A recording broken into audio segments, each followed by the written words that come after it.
En el marco de la Feria de Innovación Universitaria Dominicana, Innova 2023, el Instituto Superior de Estudios Especializados en Ciencias Sociales y Humanidades Luis Heredia Bonetti, conocido como el IES-LHB, se complace en presentarle este webinar de Diseño Instruccional 4.0, herramientas para crear métodos de aprendizajes eficaces.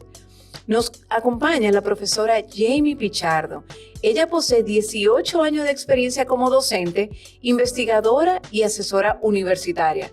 Es magíster en gestión escolar con certificaciones internacionales en el método de enseñanza, arquitectura del aprendizaje y por igual en tecnología educativa. Y con ustedes por igual una servidora, Claire Tejada, del IES-LHB.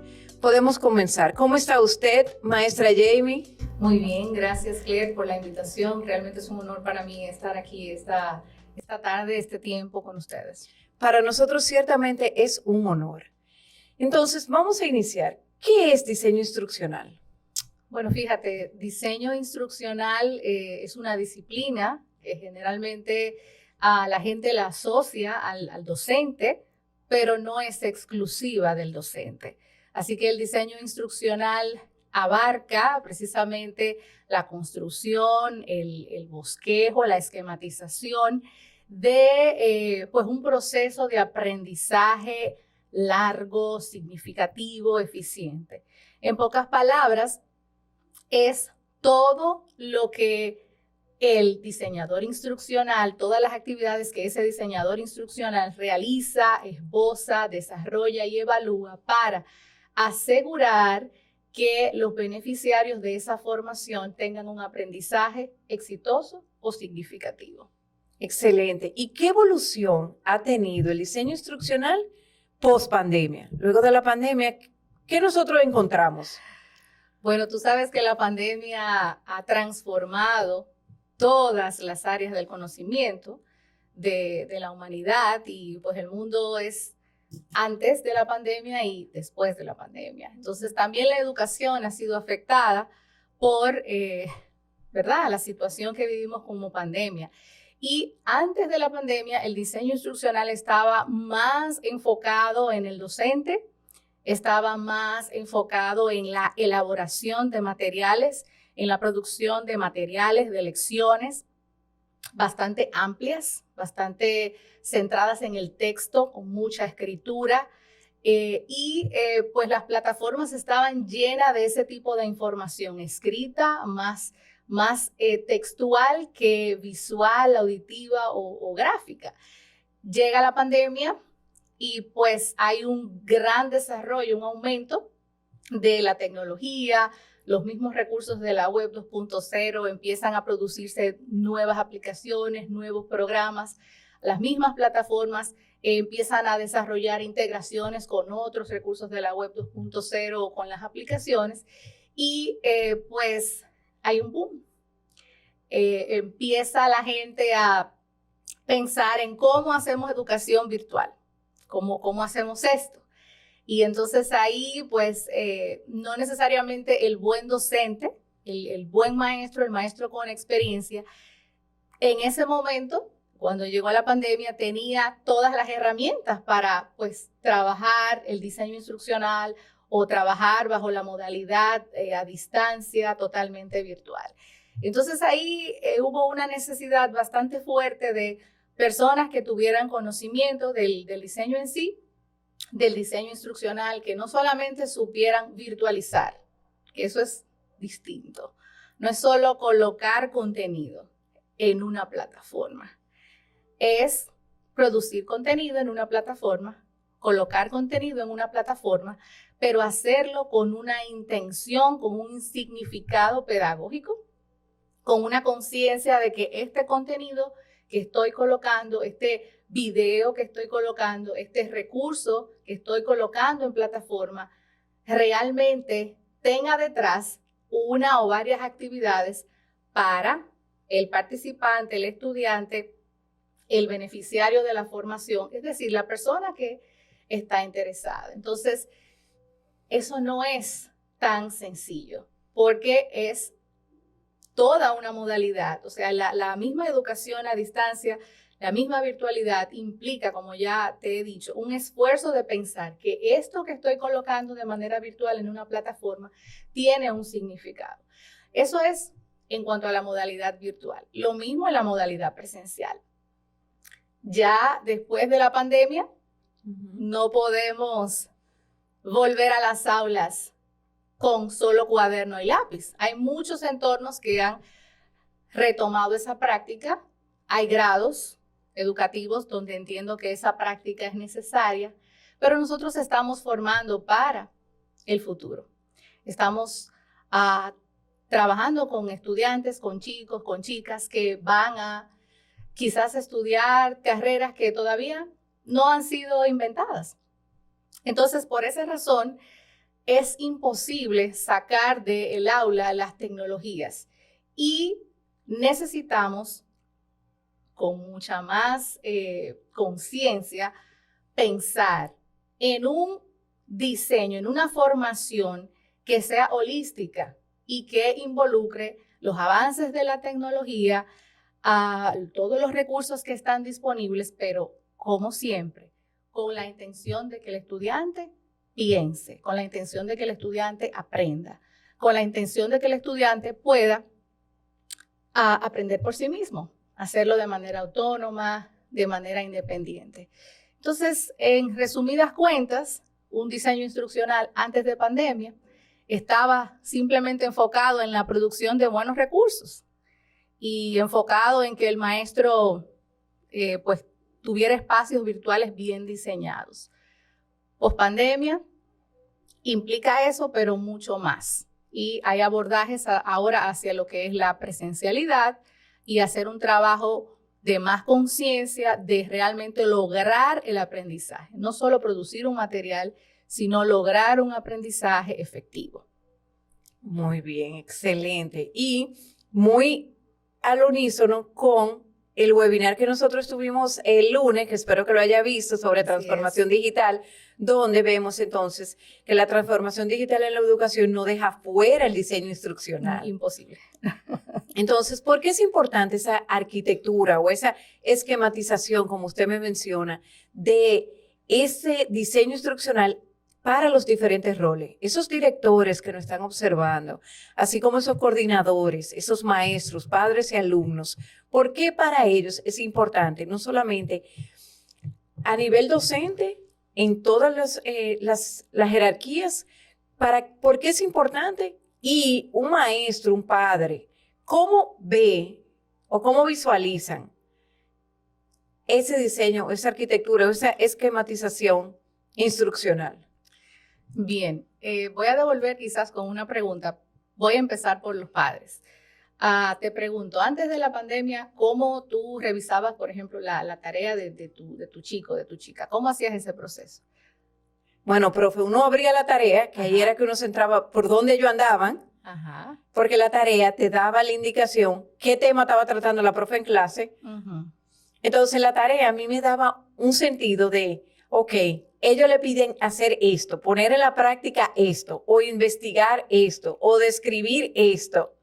Y sobre eso yo decía, la profesora está dando matemática, y en matemática está dando la suma, y la suma entonces tengo tanta manzana y tanta pera, o restarlo y todo eso. Entonces yo veía la evolución de que el maestro iba de la suma, después iba a la multiplicación, de la multiplicación lo ayudaba a la suma. Entonces yo veía como que una cosa llevaba a la otra. Correcto, tú eres una madre bastante disciplinada porque hacías eso, te felicito, pero ese es un grupo, ¿verdad? De padres que sí se tomaba el tiempo de revisar los libros, de revisar los recursos. Algunas escuelas que antes de la pandemia tenían una práctica bastante a la vanguardia, que ya estaban implementando algunas plataformas, pues era un poco más fácil mantener ¿verdad? Saber cómo están los chicos por ahí. Pero para responder la pregunta, esta situación del diseño, repito, se enfoca en el aprendizaje del estudiante. Y para que el estudiante aprenda, necesita constantemente la retroalimentación del docente.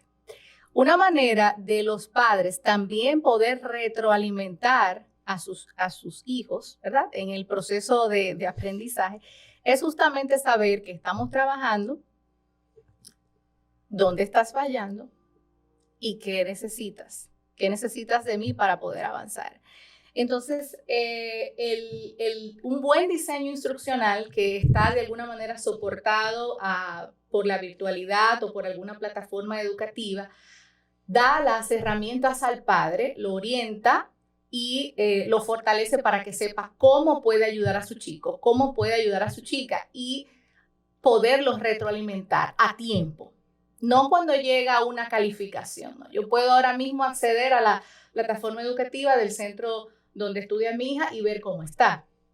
Si tengo que ayudarla en alguna tarea o en algún trabajo, ahí está. Entonces, hay mayor acceso ahora mismo hacia los padres.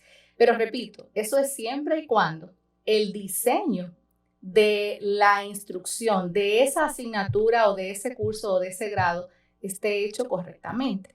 En el caso de los directores, tienen más facilidad de hacer un proceso de supervisión. Los que son directores, los que han sido directores, saben que hay como que memorizar por dónde vamos en la gestión del currículum. Este grupo está en esta asignatura trabajando estas competencias, este grupo está en esta otra. Entonces, gestar todo el currículum y todo el aprendizaje es cuesta arriba, pero repito, si hay un buen diseño es más fácil y la ayuda precisamente de las plataformas colaboran enormemente. En el caso de los alumnos, hay autores que establecen que el ser humano aprende mejor cuando sabe qué debe dar. Es decir, cuál es su meta, cuál es su objetivo. Entonces, el diseño instruccional no solamente clarifica al alumno de qué tiene que aprender, no solamente clarifica al padre de qué ese hijo mío, esa hija mía debe aprender, no solamente guía al maestro, bueno, estas son las competencias que el chico, la chica, este grado, todos estos 30, 20, 50 chicos tienen que desarrollar en X tiempo, sino que también permite al director, al supervisor escolar, al coordinador pedagógico, al líder académico de la escuela, también estar consciente del proceso, guiarlo, orientarlo y dirigir a todos bajo ese objetivo. Repito, los puntos claves aquí son los siguientes. El diseño, un buen diseño está centrado en la clarificación de metas de aprendizaje y todos los actores, a raíz del proceso de aprendizaje, padres, académicos, docentes, directores, tienen claro cuál es esa meta, cuál es ese objetivo y sobre ellos entonces pueden retroalimentar, pueden guiar, pueden orientar, pueden conducir el proceso para que sea efectivo. Nadie se pierde. Perfecto. Si hay un buen diseño. Muy importante que exista un muy buen diseño. Ahora bien, ¿cuál es la diferencia que existe entonces entre diseño instruccional y lo que yo escuchaba de mis amistades, el dolor de cabeza de la planificación del aula? Como que, ¿cuál es la diferencia? Ok. Bueno, la gente suele considerarlo como sinónimos, suelen considerarlo como acepciones, como términos afines. Pero realmente el diseño instruccional va más allá. Porque cuando hablamos de planificación, estamos hablando de un posible periodo de tiempo. Estamos hablando de una unidad, estamos hablando de un día de clase. Pero el diseño no solamente mira eso de manera temporal. El diseño va más a largo plazo. El aprendizaje a raíz de toda una asignatura. Esta asignatura matemáticas, cómo inicia y cómo la vamos moviendo hasta el final y cómo vamos uniendo las distintas competencias, los distintos contenidos en distintos ciclos, en distintos tiempos. Entonces, mientras la planificación tiene una mirada más enfocada en el ahora y en los próximos días, el diseño tiene una mirada a largo plazo. y debería la planificación depender de un buen diseño instruccional. Excelente, excelente. Entonces, podremos decir que esa planificación debe de depender de ese buen diseño instruccional. Debería depender, es correcto. Ok. Entonces, nosotros aquí en República Dominicana, así como el Instituto de Educación Superior Luis Heredia Bonetti, velamos por la calidad académica. Yo como docente, como coordinadora académica o como directora, ¿cómo sé cuando recibo o hago un diseño instruccional está bien elaborado? Yo creo que ahorita lo mencioné y decía que el objetivo o la meta o la competencia o la intención educativa o el indicador de logro, el nombre que quieran colocarle bajo el enfoque que quieran colocarle. Al final, el estudiante, el ser humano, tiene que tener claro qué va a aprender. Hay un refrán que dice, el que no sabe para dónde va, ya llegó. Ya llegó. Entonces, dejarlo con eso. Yo como supervisora académica de un proceso de aprendizaje, tengo que hacer un análisis profundo de esas metas, de esos objetivos, de esas competencias. Entenderlos primero yo, para luego verificar si mi docente los entiende y si mi docente está, a raíz de eso, planificando actividades que conduzcan al desarrollo de esas competencias. Por ejemplo, si un académico recibe una planificación con posiblemente algunos 10 indicadores y lo van a desarrollar los 10 indicadores en una semana, a veces yo, cuando me pasaba eso, ¿verdad? Mi experiencia me sorprendía porque hay que ser realista. Entonces, el punto aquí es, yo necesito entender el indicador o la meta o el objetivo. Si la meta me habla de identificar, el estudiante no puede simplemente describir. ¿Qué tiene que hacer? Tiene que identificar. Si el objetivo que está plasmado dice que el estudiante tiene que explicar, no me le pongas un ejercicio de selección múltiple, como en el marco de tu clase. O simplemente no lo pongas a ver un video y ya con eso. Tienes que responder, o sea, debe haber una secuencia de actividades. Quiero aclarar, no es que no podamos poner un selecciona, ni que tampoco podamos poner un falso y verdadero. Es que tiene que haber una claridad entre la meta que se establece, las necesidades del estudiante, que quiero hablar de eso en un momentito, y a raíz de esa meta que se establece o de esas metas que se establecen, entonces, yo empezar a hacer una secuencia de actividades que me dirijan al estudiante hacia el explica, en este caso. Entonces, si inicialmente tengo que hacer lecturas y un selecciona un falso y verdadero, pero eventualmente tiene que llegar el estudiante a explicar. Entonces, muchas veces nos pasa que simplemente nos quedamos en el selecciona y ya el estudiante explicó. Entonces ahí como que quedó corto. Hay una interpretación errada de las metas. Entonces yo creo que la clave para todo supervisor, para todo docente, es tener bien identificado cuál es su norte. O sea, a dónde vamos, qué es lo que se espera de mí y en función de eso, pues elaborar la secuencia de las actividades. Tener unas expectativas claras de todo. Es correcto. Ok. Metas claras. Entonces, ¿qué elementos usted diría que son vitales para yo poder comenzar a hacer un diseño instruccional? ¿Hay algún marco? ¿Hay algún esqueleto? ¿Hay alguna manera que yo pueda decir estos elementos? Usted sabe que no solamente el dominicano, el ser humano busca los 4 pasos, los 7 pasos, los 10 pasos. Le gusta como tener un marco de referencia o un chivo, como le decimos aquí en República Dominicana, para nosotros poder establecer, bueno, si estoy dentro de este parámetro, todo está bien. para tener como ese sentido de seguridad. Sí, sí, entiendo. Básicamente, un buen diseño, tú te refieres a los elementos que debe contener. Esencial, importante y tristemente algo que no hacemos por presiones, por cuestiones de tiempo, es hacer una buena evaluación integral del contexto del estudiante. ¿Quiénes son mis estudiantes? ¿Cuáles son sus condiciones? ¿A qué se dedican incluso cuando no están en un tiempo de trabajo conmigo en el aula? Un diagnóstico.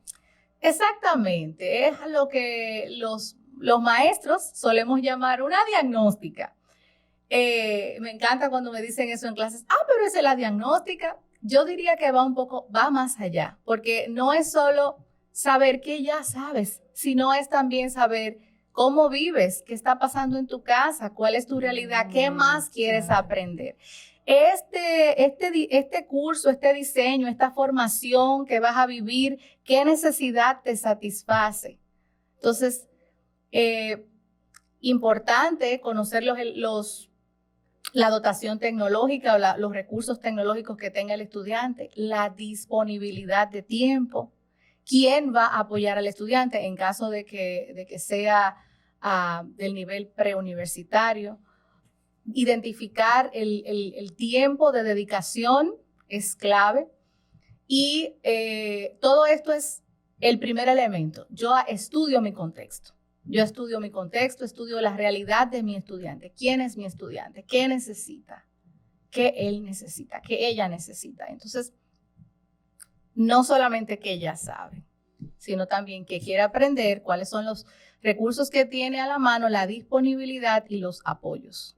Eso es vital. Entonces, después de eso, lo que sigue es identificar con mucha conciencia, mucha intención, cuáles son las metas que vamos a desarrollar a través de este trayecto, de este diseño.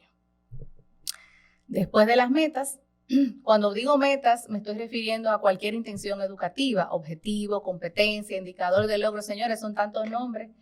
Entonces los maestros a veces están abrumados, pero ¿qué es lo que voy a tomar? No, ¿quiere tomar el indicador? Tome el indicador. Entonces, después de tener esa realidad identificada, asumimos las metas, vemos las metas, se hace un estudio de ellas y empezamos a pensar en la secuencia de actividades que vamos a desarrollar y los recursos que vamos a tener que producir, que vamos a tener que buscar. Y en ese tránsito no podemos dejar de lado la evaluación.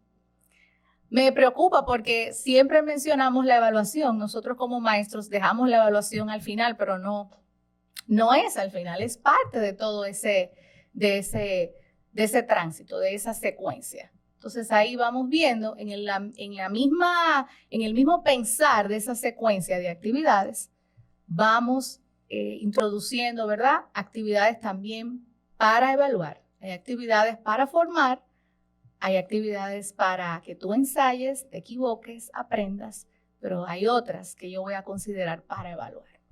Entonces son, ya para como resumir, identificar la situación del estudiante, el contexto, las metas, luego de esto, las actividades, derivar toda la secuencia de aprendizaje, las actividades, los recursos, y no olvidarnos, dentro de ese tercer paso, tener claridad de cuál va a ser la evaluación y los mecanismos de retroalimentación.